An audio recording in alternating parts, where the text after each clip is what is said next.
తెలంగాణ మలి సర్కారు ఇప్పుడు మహిళా సంఘాల్లో ఉన్న మహిళలందరికీ దవాఖానాల పరీక్షలు అన్నీ చేయబోతున్నదట.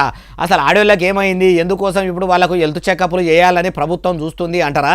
ఏమో మరి అన్ని ముచ్చట్లు ఆడదాకా పోయి మనం కూడా మంచిగా అరుచుకుందాం. పని మార్చి 8 తారీఖు నాడు అంతర్జాతీయ మహిళా దినోత్సవం ఉన్నది కాబట్టి తెలంగాణ సర్కారు ఇప్పుడు మహిళా సంఘాల్లో ఉన్న మహిళలందరికీ హెల్త్ చెకప్లు చేయబోతున్నదట.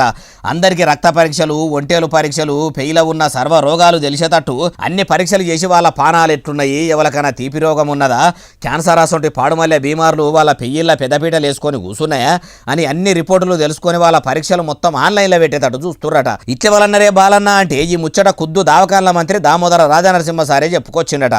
ఆఫీసర్లు అందరూ కూడా మార్చి 8 తారీఖు నుంచి గ్రామాలకు పోయి మహిళా సంఘాల పెబ్బలను కలిసి అక్కడ క్యాంపులు పెట్టి వాళ్లకు పరీక్షలు చేయాలన్నాడట. అయ్యా దవాఖానాల మంత్రి దామోదర రాజనరసింహ సారు, మీరు ఇట్లా ఆడబిడ్డలకు పరీక్షలు చేసుడు మంచిగానే ఉన్నది, మొదలు వాళ్లకు ఎన్నికల ముంగట ఇస్తామని చెప్పిన నెలకి 2500 హామీని అమలు చెయ్యండి సారు, అట్లనే పెరిగిన పింఛన్లు కూడా ఇస్తే ఇంకా మంచిగా ఉంటుంది అంటున్నారు ఈ ముచ్చటిన్నోళ్ళు.